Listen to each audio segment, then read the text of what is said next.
Hello beautiful soul! Welcome back to my channel. This is my channel from Japan, Kabayan Aris. This reading is for you. Tingnan natin na iyong February 8 to 14, 2026. Siyempre maraming salamat muna kay Sir Ronald Balbuena. Ronald Balbuena, WZ7. Letter T sa iyong thanks donation, Sir Ronald Balbuena. Maraming salamat po sa iyong thanks donation, WZ7, letter T. At sa akin mga subscriber, new subscriber, cross-watcher at sa mga bagong pasok dyan, welcome na welcome kayo sa bahay ni Ate Aimee. Salamat din sa naktaba ng puso ninyong mga comments. At sa mga nagpa-personal reading, marami pong salamat. Kung gusto niyo na energy niyo lang talaga, ang gusto niyo makuha natin, all the details is in description below. I-check na lang po. General reading tayo, Aris, kunin mo lang sa'yo at itapon ang hindi naman talaga sa'yo. Maring vice versa, energy mo, energy ng person mo, energy ng malapit sa puso mo, nangyayari or mangyayari pala. Use your own intuition, lawakan nyo ang iyong isipan, ano man ang gender mo, ano man ang edad mo. Wala sa baraha ang kapalaran ng tao, nasa inyo pa rin ha. Gawin yung guide yung mga warning na pwedeng lumabas, hindi yung negative, warning yung para magkaroon din ka na idea. Kung ano mga bagay na kailangan maiwasan, need to aware, change of decision, diba? Pero kung gusto mo na positive reading lang, hindi itong channel na to para sa'yo. Okay, nandito ka sa sitwasyon mo na nagkakaroon ka ng pag-iisip. No, may mga bagay ka na iniisip na gusto mong mabago sa buhay mo. You try to make it balance any situation in your life. Nakakaramdam ka na rin ng pagod, pero pinipilit mo lang maging matatag o maging malakas sa sitwasyon. May mga sitwasyon na gusto mo na mag-umpisa ng simula. Pero nahadun ka sa point na may pagsisimula. Kumbaga, handun na yung point na nakakaroon o nakakaramdam ka ng sadness, kalungkutan, or nahandun yung may mga bago o sitwasyon na hindi mo kayang ma-accept. No? Ang sinasabi dito. But there's an offering happen into your life na magaganap sa'yo. Ibig sabihin, may i-offer sa'yo sa universe. Ano may naganap o nangyari sa buhay mo, o nangyayari sa buhay mo, may offering na ibibigay sa'yo sa universe. But, syempre, kung paano mo siya gagawin, a-actionan, i-move, it's your decision. Kaya you need to trust to your intuition dito, no? And this is time na magkaroon or matuto ka daw sa nakaraan. You need to learn from the past. Sa nakita ko dito, kailangan mo na daw ngayon is magkaroon ng kamalayan or maintindihan yung mga bagay-bagay o sitwasyon sa buhay mo. Kung ano yung mga bagay o sitwasyon na kailangan mong i-let go, change of decision, magkaroon ka ng self-evaluation, or kailangan mong ma-awake or magkaroon ng mga transformation sa iyong buhay. Yun ang sinasabi dito. Diba dito may nawala, namatay. Okay. Kasi may nakita ko umalis. May pag-alis. Alam mo kung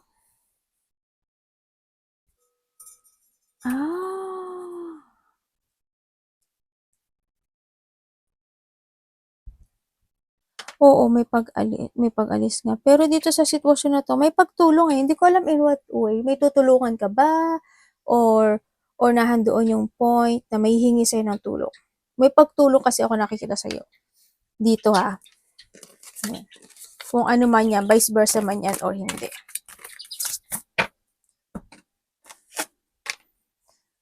Meron kang 6, 33, 30, 18, and 11. Gemini, Aries, Capricorn, Cancer, and Virgo.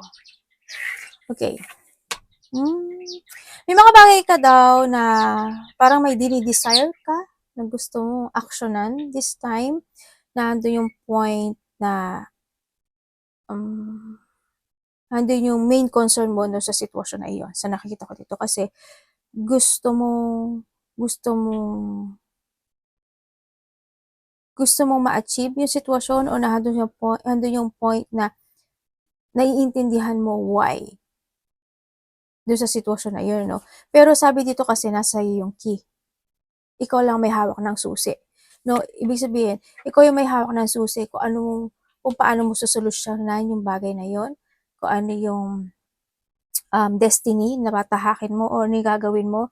Andun din, yung answer ay nasa sayo din. No, ibig sabihin, sa'yo na ibinibigay ni universe yung susi to unlock the situation. Kasi nag-a-unlock naman, no? May matanda ako nakikita dito. Itong tao na to malapit to sa'yo. Maybe there's a loyalty situation. Ako na nakikita, maaaring ikaw yung loyal sa kanya o siya yung loyal sa'yo. Pwede rin na ito is you offering your help pagdating sa kanya.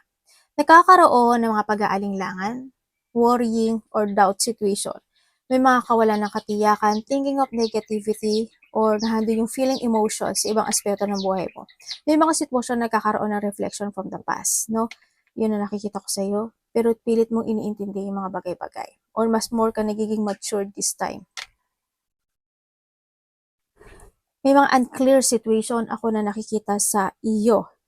Kumbaga, nandun din yung iba sa inyo is medyo, siguro marami lang kayo iniisip o nagkakaroon mga complicated situation sa buhay mo. Ang sinasabi rin dito is yung mga debate, magkakaroon ng mga hindi pagkakaunawaan or conflict, malaki man o maliit yan. There's a hard work ako na nakikita sa'yo. Or pwede rin naman dito sa iba sa inyo is may pang-aabuso.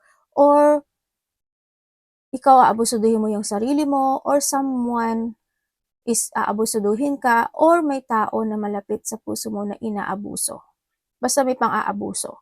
There's a hard work situation. May mga pain ako na nakikita sa'yo. Pwedeng when it comes to your physical activity, thinking, trabaho, or mga bagay-bagay na meron ka sa ngayon.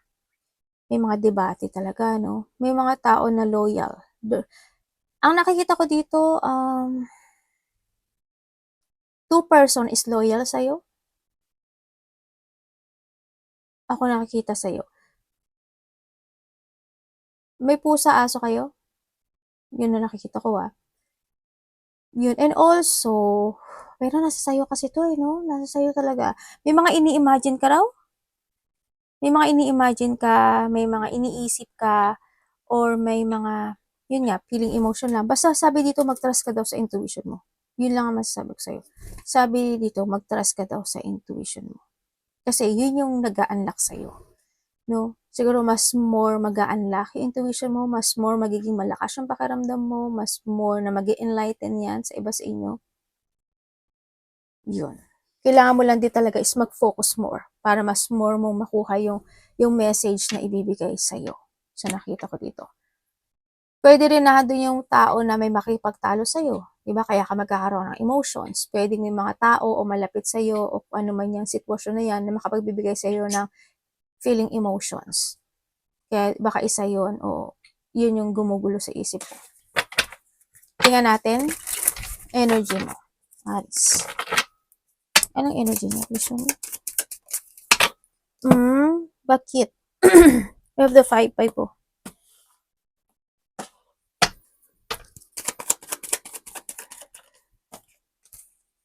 Ay.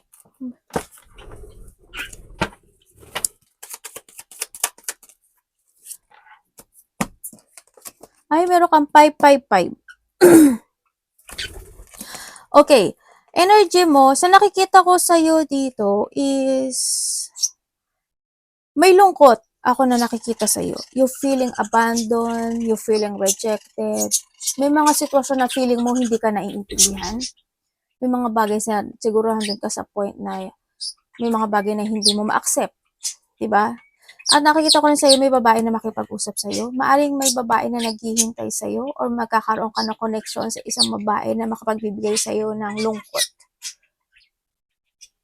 Yun. Or vice versa, yung babae na yon ang nalulungkot at naghihintay sa'yo.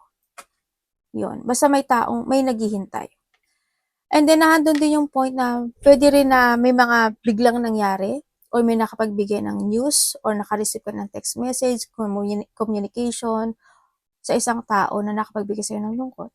Pwede rin sa trabaho, ganun. Sa trabaho, relasyon, sa pera man yan. Nandun yung sadness, nandun yung pag-isolate, nandun yung regret, nandun yung sitwasyon na disappointment, nandun yung sitwasyon na you feeling sad and lonely. Ganun. It could be possibility for a lost situation in life. Pwedeng financial problem, pwedeng something value sa'yo, pwedeng ganun. Nandun sa point na iyon. At ganito yung energy mo. Pagod ka ba? Nahihirapan ka ba? Pwedeng nandun sa point na yun, ano? Yun, ang nakikita ko sa'yo. Iba dito para may hinihintay kasi. May iniisip o may paghihintay. Tingnan natin. Parating sa'yo. parating kay Aries? Ha? Parating sa'yo hangman? Ano ba yun? Nasaan ang hustisya? Tingnan natin.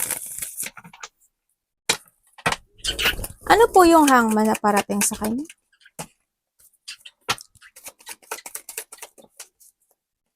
Ba, puro ano ka.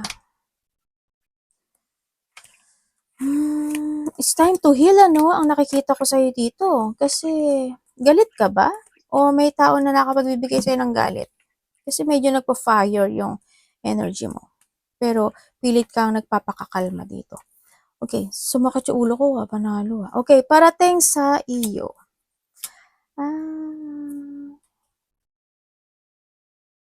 May taong umalis, may taong umiwas, may taong nag-iba ng iba dito may namatay talaga, no? Someone's abandoned. Kasi may pagsundong nangyari. Someone's abandoned, you abandoning it, or may inabandonan ka. So, nakita ko dito. Okay, just a little, tingnan natin. Ingat ka lang din, ano, parating sa'yo, ingat ka lang din sa bandang likod mo. Hindi ko alam kung mananakit ba yung ulo mo, paa mo, batok mo, likod mo, balakang mo. Yan, may mga pananakit nandun sa party na yon. Yun ang parating sa'yo. Parating din sa'yo, yun nga, may paghihintay eh. Pero may taong daw makikipag-communicate sa'yo. A family member, close relationship, or kasamahan sa trabaho. Yan. And then also, parating sa'yo, magiging busy ka. Parang there's a busy situation ako na nakikita sa'yo. Or nahandon yung point na nagkakaroon ka lang ng limitation in life or nagkakaroon ka ng boundaries. Kumbaga, meron ka mga point na gusto mong panindigan, gusto mong gawin, yun, pero nahihirapan ka. Kaya medyo nai-stress yung situation mo dito. You're feeling pain kasi, no? Parating sa'yo may mga unexpected situation happen into your life. Pwedeng ganun, mga disappointment, intense, kalungkutan, conflict like I told kanina, mga separation, may aalisin sa'yo, o kaya iba dito is mga unhappy or pagkalito or mga hindi pagkakaunawaan, ganyan. Pwede rin na makakaramdam ka ng mga you're feeling hopeless, mga ganyan. May mga loss or a trauma situation ako na nakikita sa'yo. Pero ang dito is, meron kang gustong ipaglaban o may gusto kang gawin. May mga maalala o may mga marireminizing ka daw sa nakaraan. Good man yan or bad. Kung sino man yan, nasa sayo na yon. Yun na nakita ko. Ang parating din sa'yo is, mag-ingat. Ang sabi lang dito kasi, you need to aware to yourself. Yun na nakikita ko. Maging aware ka lang daw sa sarili mo.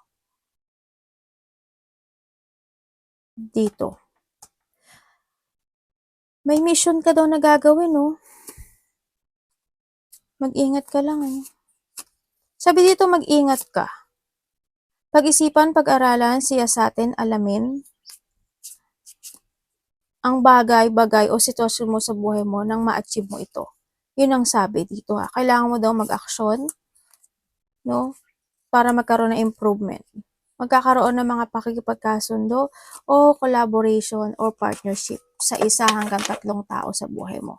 Pero sa 3 na yung pwedeng isa lang makapag-cooperate sa iyo. Or vice versa. Yun ang mga parating sa iyo. Ang dami mong iniisip. May offer, oh. Makakarisip ka ng may offer. As in 12 to 14 to 13, ganyan. Makaka-receive ka ng offer or text message or communication sa isang tao. Yun ang sabi dito. Iba dito is, kasi busy kasi yung sitwasyon eh, no? Sa iba is, naghihintay ka ng isang achievement in life. Ganun. Kasi may struggle ako na nakikita sa'yo. Basta tandaan mo palagi is your action. Medyo ilo mo lang yun. Huwag masyadong high blood, huwag masyadong calm lang. Need to calm, no? Ang sinasabi rin dito. Ingat-ingat. Tingnan natin yung ingatan mo. Kailangan mo lang din kasi dito is manindigan. Yun ang sabi dito. Ano dapat iwasan ni Aries? May tao na, may taong may boundaries. O ikaw, something boundary ang sinasabi. Dapat iwasan.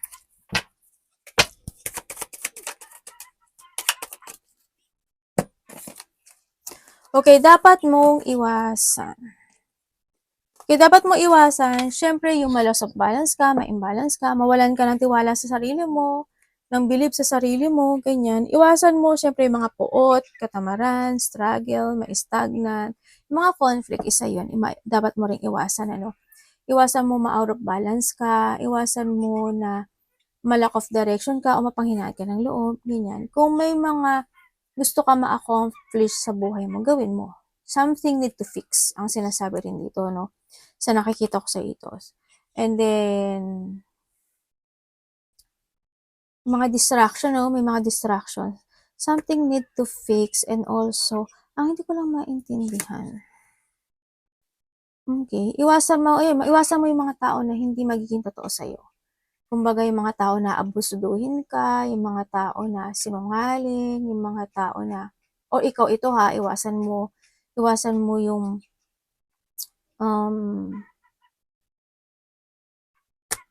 mga taong makasarili, or kung ikaw ito, iwasan mo na lang din. Sa nakita ko, iwasan mo daw yung hindi mo gawin yung nararamdaman mo. In a good way. Baka sabihin mo, okay ate, in a good way ha, baka sabihin mo naman nandito si universe In a good way, gawin mo na yung sa tingin mo, kung ano yung nararamdaman mo, gawin mo daw. Na kung iyos is tama para sa'yo. Tsaka syempre yung mga taong manggagamit, no? O manggamit ng tao, iwasan mo yun. Tsaka yung kung may mangungutang, umiwas ka. Sabi, ate wala mapapautang iwasan mo rin mangutang. Kasi pag nangutang ka, mas lalo ka malulugmok. Basta tama mo palagi nasa iyo palagi si Ki. Di ba? Kumbaga yung mangyayari sa buhay mo, nasa kamay mo. Yung solusyon, yung success, nasa sa kamay mo. Tingnan natin, love, kapatid, anak, magulang, karelasyon, kaibigan. Tsaka umiwas ka daw sa mga tao na narcissist. Yan, mga tao na mapangling lang, hindi makatotohanan, mga mapagpanggap, ganyan. Yung maging moody, magkaroon ng mga pagtatampo, ganyan. Maging masyadong over-emotional or exaggerated, mga ganyan. Yan. Or ikaw ito, iwas ka na lang. Love po kay Aries. Yung mga mapagpanggap yung hindi naman totoo, ingat ka. Love. May trouble ka ba? Palagi kasi siyang lumalabas. Malayo man o malapit yan. When it comes sa love mo, when it comes sa love, we have the 10, no? Ay, 10, no? Tatlo yung 10 mo. 10, 10, 10. Kulang ka pa ng isang 10. May isa pang 10 na kulang. To complete a situation. Ibig sabihin, action ang kailangan mo, no? Kasi wala kang action. Kung kayo is single, universe kung single siya.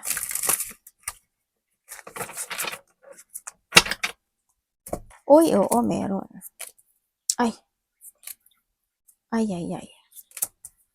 Ba't ganito? Ay, salamat. Lumabas. Okay, ibig sabihin, may taong nakakausap ka na. Or pwedeng parating pa lang ito sa iba.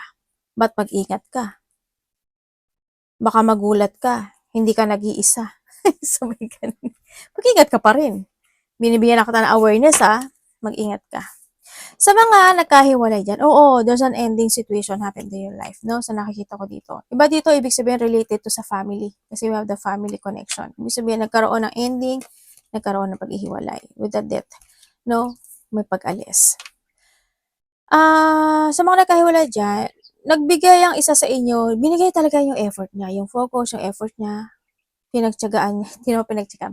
Kumbaga nagsikap siya dun sa relasyon na yun. Kasi andun talaga yung love and valuing dito sa relasyon na to. Kahit na minsan nakakaramdam siya ng sakit, nakakaramdam siya ng pain, pero dumating talaga yung panahon, ng time na yun, na nagkaroon na ng pagbabackstab, betrayal, rock bottom, or wala talaga.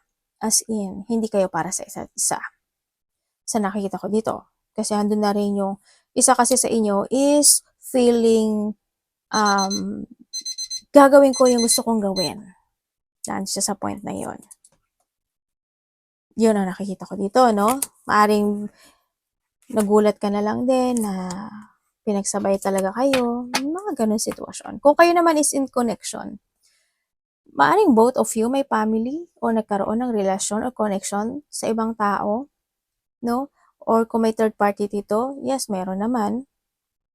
Kasi ang nakikita ko dito is kahit na nagkakaroon ng problema sa may mga third party, pinipilit ng isa na ayusin yung relasyon na to kahit na siya is nasasaktan.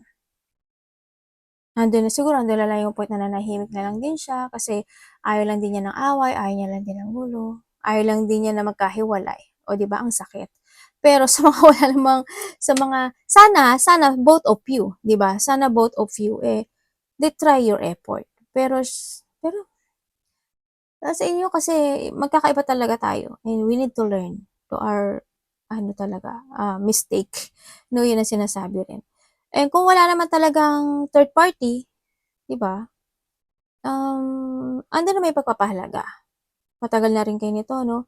Andun naman yung pagpapahalaga, andun naman yung stability when it comes in this connection. Yung nga lang siguro may mga time or point na feeling ng isa is kailangan gusto niyang gawin yung gusto niyang gawin. Ganun. Kumbaga, gagawin ko yung gusto kong gawin, gawin mo yung gusto mong gawin. O kaya pwedeng baliktad, ako lang ang gagawa ng gusto kong gawin, pero ikaw, dyan ka lang. Parang pwedeng din ganun, no? Vice versa. Pero ang di ko lang maintindihan, nalulungkot yung isa. Nagkakaroon ng pag-isolate dun sa situation. Nasa inyo yan. Love is blind. Tingnan natin. Pwede rin na doon sa point na yung isa sa inyo, pag nagkamali, yun nga, binibigay talaga yung hard work and effort, wag lang magtapos talaga. Manini. Iba sa inyo, ano kayo parang wala namang love. Siguro, it's more on partnership. Ang nakikita ko sa connection na ito. Yun lang. Pero, magkakaiba tayo ng definition sa love. Manini, Aries.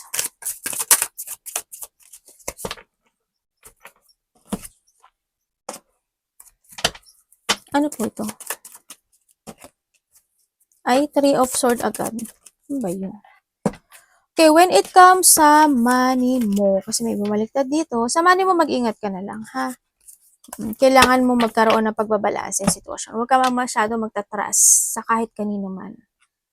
Pag napag-usapan na yung money, karelasyon mo pa yan, sa business mo man yan, sa trabaho mo yan, basta napag-usapan ng money, you need to be aware.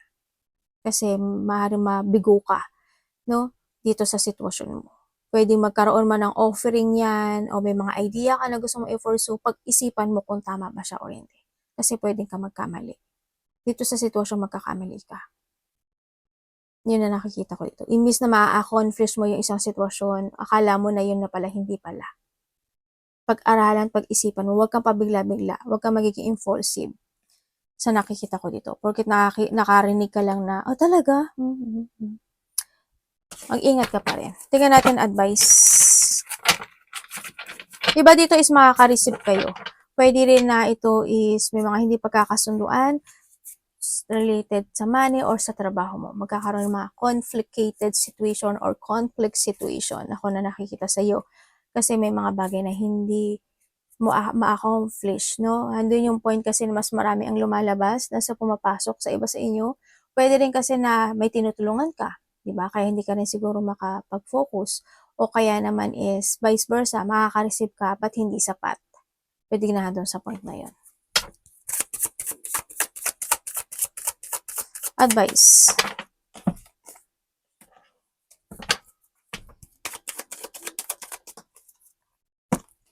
Okay, when it comes sa advice, huwag ka mapanghihinaan ng loob.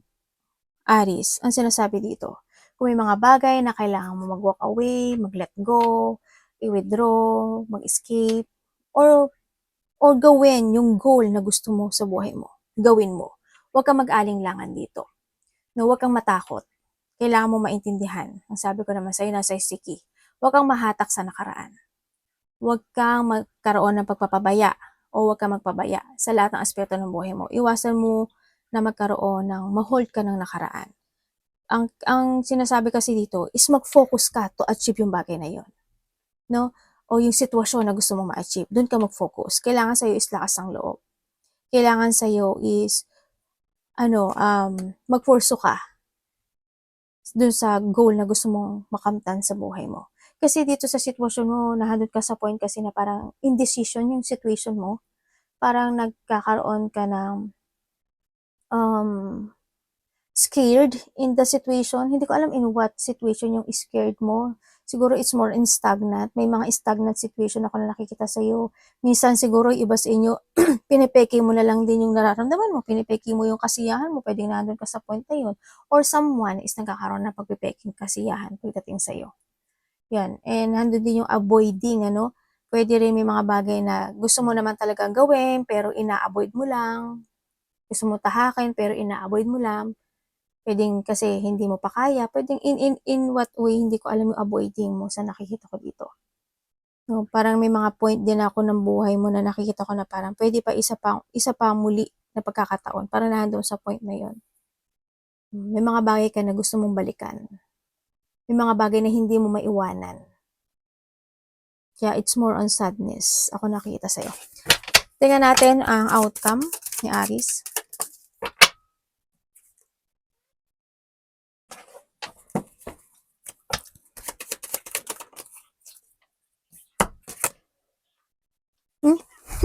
Tawa naman ako dito. Okay, pagdating sa outcome mo,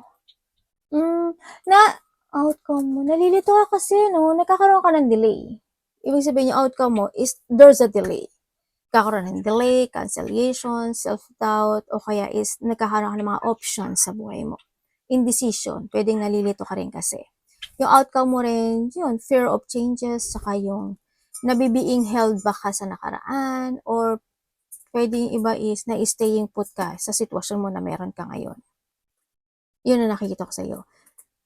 Parang wala ka rin naman din ginagawa. Or pwedeng may mga gusto ka naman gawin, puro isip-isip lang. Pero maring hindi ka rin makapag-aksyon. Yun na nakikita ko sa iba sa inyo. May mga sitwasyon kasi na hindi mo kayang harapin or hindi mo maharap-harap, no? Yun, nagkakaroon ng pagdadalawang isip or nagiging difficult yung situation na yun para sa'yo, yung desisyon na yun para sa'yo. But sinasabi sa'yo dito na may mga bagay na kailangan mong harapin. Painful man yun or hindi, harapin mo. Kailangan mo din daw na mag-umpisa ng bagong simula sa buhay mo. I-try mo daw i-analyze yung mga bagay-bagay. I-progress, i-analyze, at magkaroon ka ng strategy. Pero kung paano magagawin, it's up to you. Kaya yung energy mo is, ang payo is, kailangan mo rin na magpahinga. Kailangan mo rin ng mental peace, ganyan. Magbigay ka rin ng time sa sarili mo, huwag masyadong overthink, ganyan. Huwag kang matakot sa mga magaganap pa o mangyayari sa buhay mo. Huwag kang magsi-self-doubt. Huwag kang ma-confuse. Mga ganun. Arigato namaste, God bless.